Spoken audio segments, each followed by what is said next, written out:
Ladies and gentlemen, we have our first guest today. We are live on Facebook and YouTube, not Instagram today. If you guys are on Instagram, you can't see this. So, our first guest today, he is a competitive runner and an avid eater. So to give you some perspective, not that he runs is crazy. He told me in 2019 he ran, I wrote it down because it's a big number, 3,738 miles in that first in that year. So to give you guys some perspective, there's the lowest highway in the United States is US 20, and it goes from Oregon all the way to Massachusetts, and that is 3,336 miles, which still not as far as Josh ran. So he runs and he takes it seriously. He's also ran a 4-minute 6 mile, which is humanly ridiculous. And this is just on top of all these kind of things that he has going on in his life. He's done preaching, he's done youth events, he's done competitive eating. It just goes on and on. So without any further ado, I'm going to welcome Josh Espinoza to the live. What's up? How's it going, guys? It's fun to be here. Do I need to introduce myself after that long? Yeah, actually, if there's anything that I missed, I only hit like 2 points. There's running and eating. Whatever else do you want to introduce yourself with? Well, the only eating contest I've done has been a giant pizza eating contest, and I actually didn't pass. It was to win pizza for a year, and I didn't make the time limit. I was still eating. I just ran out of time. It was sad times, sad day. Yeah, that's got to be a little bit disheartening, especially when you feel like you can do it. Yeah, I was like, yeah, I eat a lot. My metabolism's good, and yeah, it didn't work. So I've seen you eat, and it doesn't look like it phases you at all. You're the biggest, smallest eater that I know. So, or the smallest, biggest, however you want to put that. Yeah, whichever way it is, I eat a lot. Yeah, it's true. One of the reasons that I wanted to bring you on here was because I know that you have a lot of big visions, and you're one of those guys that I've seen that just goes after it, kind of like no matter what. And so that's the reason why I wanted to bring you on here. So could you actually tell us a little bit about what are some of the big dreams that you have for your life right now, or what are some of the passions that you're working towards? Yeah, so my biggest goal that I set for myself, gosh, it's been years since I actually told myself and told my family that I wanted to do this, but I want to make the USA Olympic trials. So the Olympic trials, that's a huge goal. And just to give you perspective, some people think, well, why not say the Olympics? Because that's a good goal or whatever. America is one of the top countries in all sports. It comes back from an Olympic Games with the most medals all the time. So if you can compete with the top Americans, my thinking is if I can compete there at that level, then that's already world class. So Olympic trials for America is one of the toughest things to make and compete at. So to me, that's already top notch, and that's kind of where my goal is at. So yeah. That's crazy. That's insane to be, because to be at that level in the United States, that's like you're one of the top runners in the world. So to even get to the Olympic trials, that would be quite an accomplishment. So you said that it's been a while since you kind of set that goal. Where do you think the goal came from? Like, where did that start? Was it like you came out of the womb and you're like, I want to run? Yeah, I think it was right after I learned how to walk. I was like, I'm gonna go for it. No, my honestly, I think it just stems from my dad. My dad made the U.S. Olympic trials in the marathon back in the day. I think he made it two times over, so 4 years in a row. And that just to me, I was like, man, I'm running, I'm fast. Like I want to make it to that kind of level. And I think just looking at what he did kind of gave me inspiration when I was young. And I was good in high school. I wasn't the best, but I wanted to keep working. And so that's kind of where it stemmed. I guess it would say my dad, and just being around runners and seeing that dream come to life has been really fun. That's pretty cool. I know your dad, and he's influenced me a lot, not to be a runner, but he influenced my son to be a runner. So Andrew, my oldest son, actually runs now too. Yeah. So you said you went through high school and you were a good runner, but maybe not the best. And I know a lot of people, they kind of give up on going after sports after high school or even in college. Like they might make it to college, but what makes you different? Because what makes you different than the people that just kind of give up and like, okay, I'm done with that. Let's go get a real job. Like, what's different about you? Yeah, I mean, I think it's totally a mindset thing. You have to have a mindset that you are going to get better and you're going to do things. I set that goal for myself pretty young, I would say high school. And eventually it got to the point in college, and I'm about to graduate college. And I guess you could say there was a chip on my shoulder, or a realization that, I don't know, a knowledge that I knew that there was so much more that I was capable of. So my potential was so much greater than what I've done at this current state. And I was like, you know what, I'm going to push and see how far and see what kind of capability I actually have. So that's kind of what drove me, or what drives me now, is that I know I can be better, because in the past I was never 100%. You hear guys say that. The biggest thing I took from an Olympic volleyball player, he got to talk to us while I was at Vanguard. He said, you never reach 100%. You can always improve 1% of yourself, whether it be athletics, whether it be in faith, or just in your workplace. Whatever it is, you can always improve day in, day out, put in work, put your head down, go to it and go do it well. And you can improve 1% each day, and you'll never get to 100%. And so I believe that. And I think that's where I'm at. I'm just trying to go one day at a time, 1% at a time, just improving. That's crazy. That's a cool mindset to have. Just, I can be better and I'm not there yet, to like constantly keep pushing yourself. Are there things that like, I'm sure, because everybody deals with doubt and fear. Do you ever get that comes into your head? It's like, maybe this is my breaking point. Maybe this is as far as I go. Does that ever creep into your head? Yeah. I mean, the biggest fear of failure, I think, is the huge thing. I say all these things. I've said countless times to family, friends, on social media, like, this is my goal. I'm going towards that thing. And what happens when they're following me along this path, and suddenly, oh, he didn't make the Olympic trials? Like, dang, like, I don't know, everyone's disappointed. And I had to overcome that. For a while, I was like, man, maybe I just hang it up, retire the shoes, and I don't do it, because what if I fail? What if I don't make that goal? And that's a big deal. And a lot of people get stuck right there. They make a goal, they make a thing, and you get stuck right at your fear of failure. And until you get on the other side of that, until you feel like, you know what, I'm going to improve 1% every single day, and that is my success. My success isn't measured by if I make the Olympic trials. It's measured by my journey I took to get there. That's cool. So it's kind of like you're in competition with yourself every day, because if you're going to improve by 1%, you have to beat from yesterday. And I like that mindset. I'm going to start using that. So. Yeah. Yeah, it's a good one. So that's free. So is that what keeps you moving forward and staying competitive? Because I know during Corona time, like, I don't know if they still have races or not, but I imagine, if as an athlete, one of the things that kind of keeps you going might be some of that validation of like, yeah, I'm actually really good at running, and here's proof because I won this race. Like, yeah. Has that been a struggle with Corona happening and the lack of races? I mean, yeah, it's been huge. It's been so devastating to the running community. Countless times there was races canceled and big events canceled. Things that I should have been going to race at were getting canceled. And currently there's races coming up that I should be able to race in them, but it's like it's a political stance more, and they're just taking pros and ultra elite guys into these track races where they're not allowing spectators. I'm too fast for the stroller mom 5K fun run and walk, but I'm not fast enough to make it into that race with the pros who are sponsored by Nike, Adidas, and whatever else.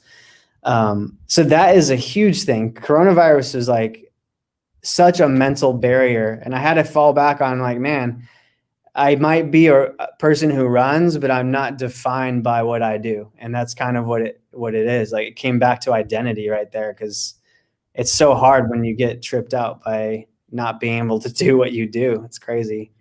So I guess what's the other part of your identity? Because you're not just a runner. Like we kind of talked about some of the other things you do. What are some of those other things that you do that you kind of identify Josh as?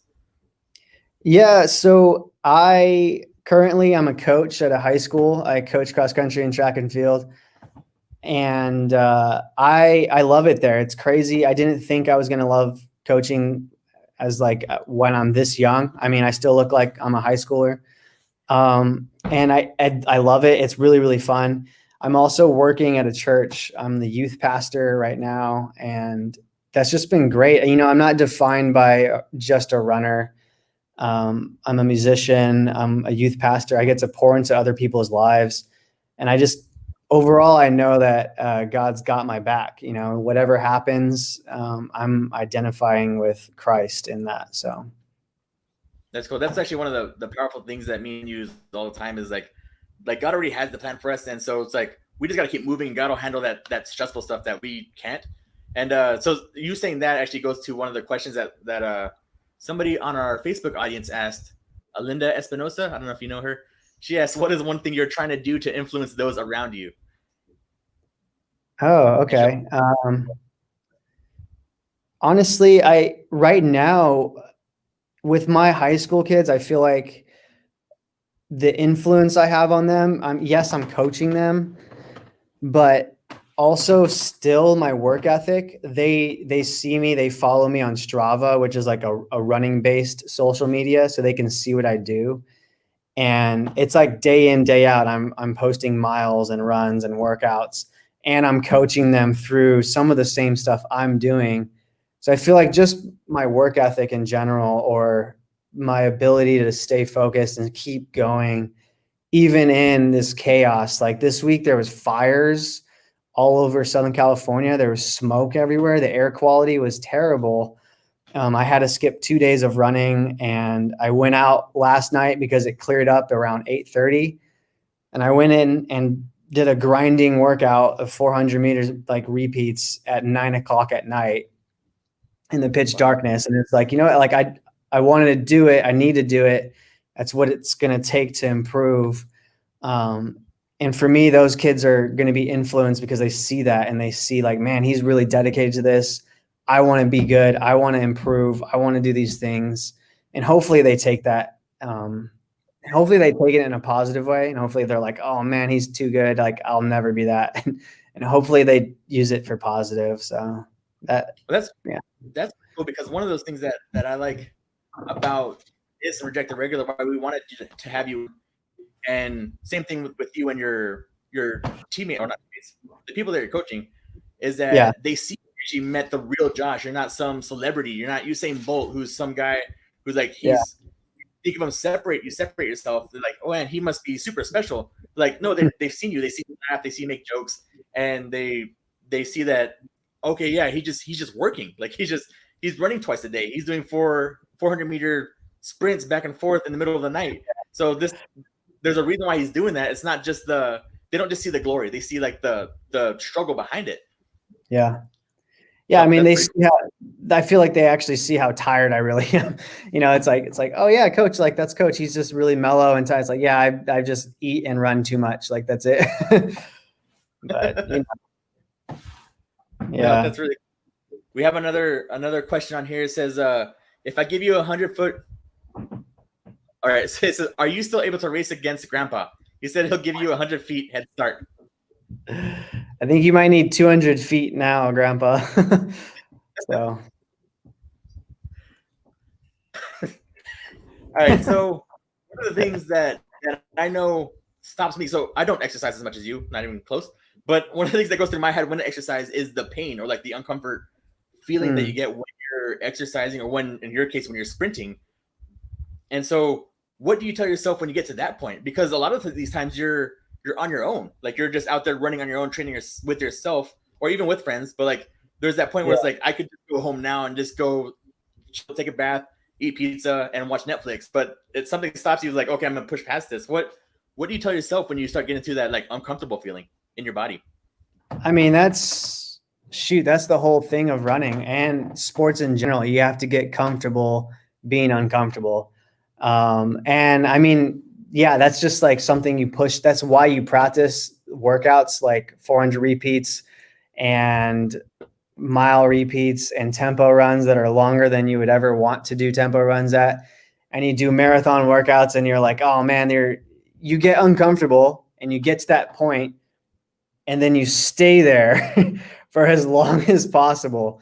So I don't know if you've ever done like a stretching test in PE and they make you like reach past your toes, and you like have to push that thing.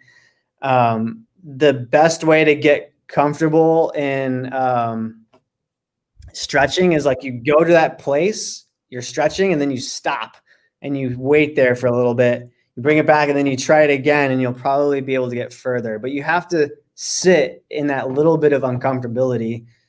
I think that's a word. In order to get there. So yeah. Oh, cool. So we have another question from Kurt Whittington. It says, when is Josh going to become a real runner and do a marathon? Love you, Kurt. I did one marathon and I'm undefeated. So send me a time and date and we'll go head to head, Kurt. Was that marathon the one you did in Hawaii? Is that yes. the one where you passed out? Yes. The marathon. You told me about that, where you remember a certain point and then you just like woke up and you won. Like what?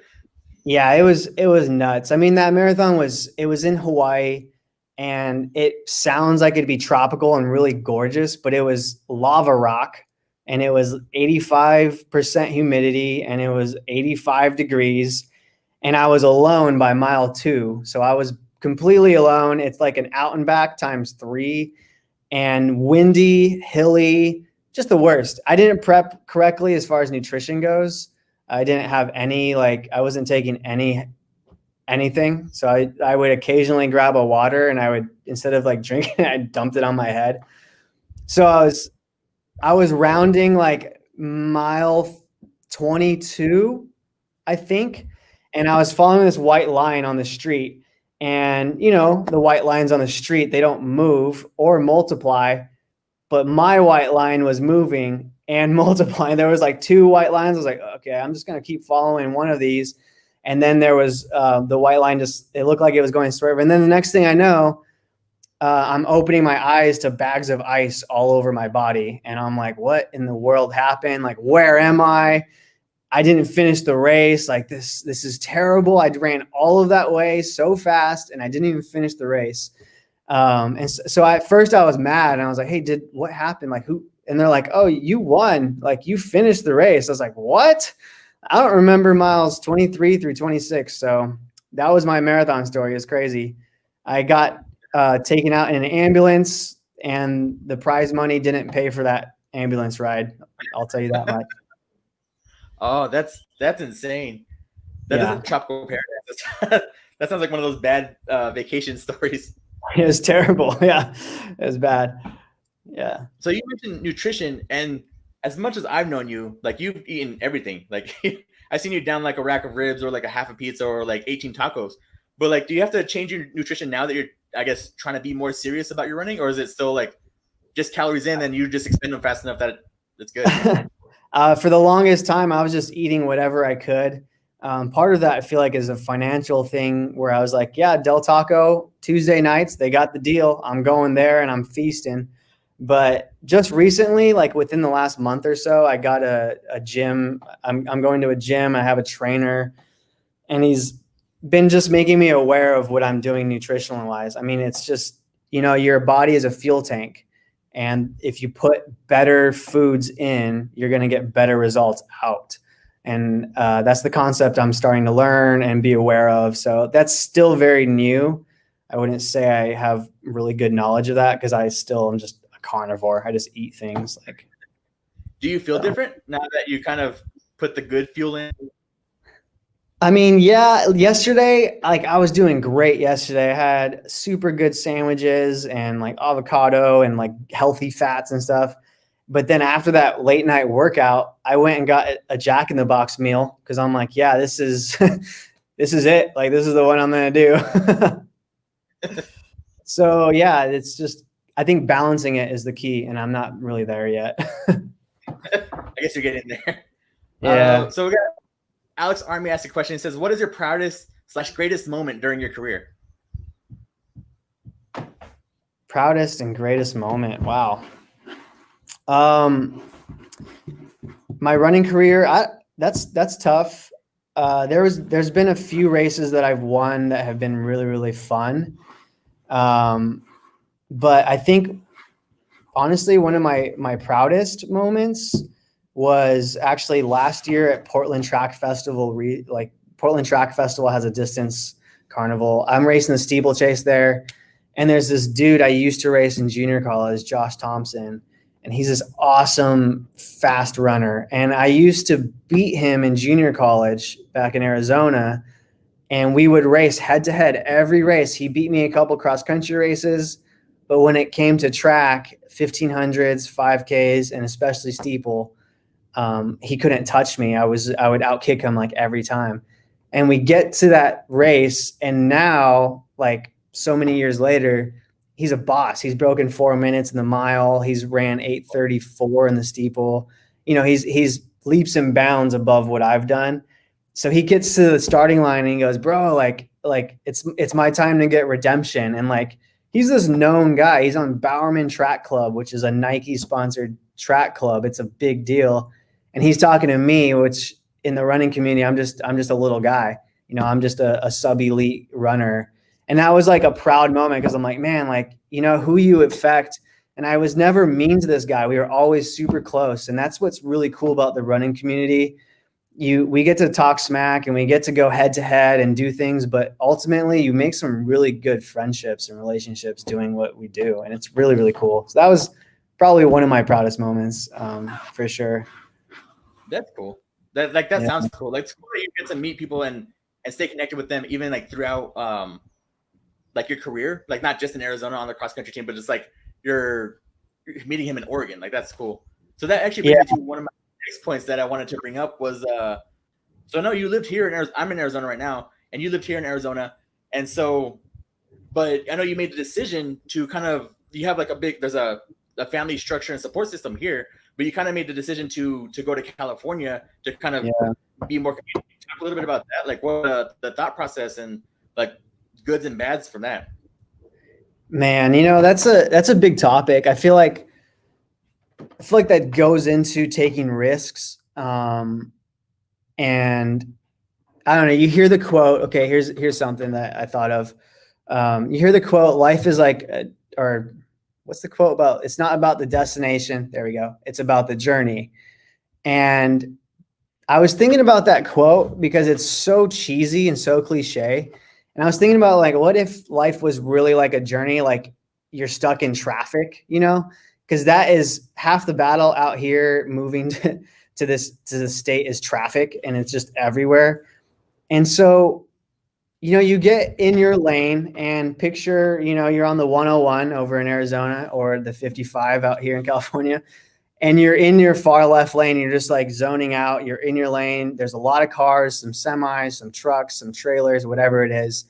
Then you realize, oh man, my exit's right there. Like I got a quarter mile to get all the way over. And so you have two options. You either start putting your blinker on, you start to merge and you get to that next lane, and then you get to the next lane and you make it happen. Or you don't, and you take a detour. And I feel like life is sometimes in that same set where you're in your lane and you're comfortable, you're just going, you're doing your thing, and you realize like, I think that's definitely my turn that I should be making. And the obstacles in your way to get to that turn seem really terrible. Like you've been there, like you've been on the left lane and you've got tons of cars. Yeah, this probably happened today to some of you. And you got tons of cars, a semi or whatever it might be in your way. And you got to make it happen. And sometimes the detour, like in the analogy of life, that detour can take years. I mean, you might miss that turn, that opportunity, and it literally will take 2 to 5 years to get back to like, man, you know what? I think I do need to go do that other job, or I do need to take that other thing that I was planning or whatever. Like there's so many ways to look at that. And for me personally, I had I had everything in Arizona. Like I loved being home. I loved being with family. I loved being at my home church. I loved everything about that. And when it was really, really comfortable, I was saving money and I was working my way into a better, good job, you know, stability and everything that you would want for as you grow older was there. And I moved because ultimately I knew my exit was my running career. And if I didn't take that exit at that moment, I didn't make those aggressive decisions, you know, to get to the next lane, I don't know where I'd be. I might be 2 or 3 years later and I'm still home. I'm still in that work. I'm still doing that. And my running would have sacrificed. So it's for me, taking that risk was everything. You know, taking that risk was it. And some people are still on the edge, like, no, it's dangerous. And I'm not saying go be a terribly aggressive driver. This is just the analogy of life. So don't go I doing something. analogy. Yeah, I And mean, who's driven on the freeway that's watching right now can relate to that, where it's like, oh crap, there goes my exit. Like you have that split decision of like, yeah, I'm gonna go turn now, or you know, I'm gonna cruise for another couple miles and see what happens. But no, that's cool. I like how aggressive you are with your life and your passion, which is one of the biggest reasons why I wanted to be able to have you on here, which is it's been pretty cool. And we've been getting a lot of comments. One thing, so I wanted to ask you was, so how has that been being away from family, from like the stability that was in Arizona? Like, I know you kind of mentioned you've taken different jobs and that sort of thing. How's life been? it's been, you know what? Life is up and down all the time. And we can pin the goods and we can pin the lows on certain days. But, you know, like at the end of the day, you still have to go through it all. You go through the ups, through the downs, you go through the mids, and you're there. Like it's been a struggle. I mean, financially, it's really unstable just to quit a job, not knowing that if you have another job, and then moving to a state that is like 3 times the average rent amount than the state you're living in. I mean, just looking at numbers, I shouldn't have made it and I shouldn't be here and I shouldn't be doing the things I'm doing or living in the city I'm living in. But I'm here and God's got me and I got all these blessings that just keep falling into place. And I wouldn't have made it this far on faith if I had stayed home. You know, Peter wouldn't have made it that far walking on water if he stayed in the boat. And like, that's the point of taking the risk. You don't know where your next step's going to fall unless you start to move. So that's just it, you know?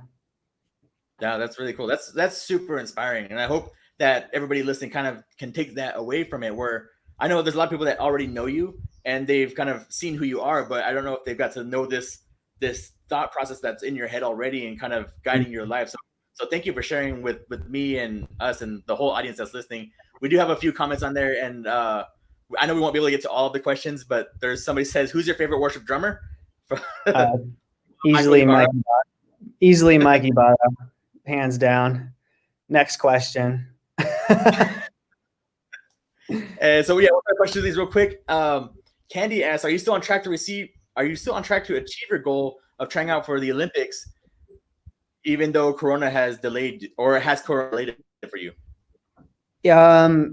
On track. So my training is going really, really well. I'm feeling fit. The problem is getting an official race in these conditions for COVID has been super difficult. So my roommates and a couple of other contacts for coaches we're actually working on hosting our own track meet just to get official times, because it's really difficult and it's very political to get into stuff. So COVID has set it back a ton, but I'm still working hard. I'm still like on track to do the best I can. So I'll give it a good shot and see where it goes from there. Cool. Yeah, I know that's kind of the whole, put the first step in front of the other or next step in front of the other. So I know you got to go. You're a busy guy too. And with all the dedication and passion stuff that you got going on, I know you have worship practice. And one of the selling points was that you can actually play the guitar.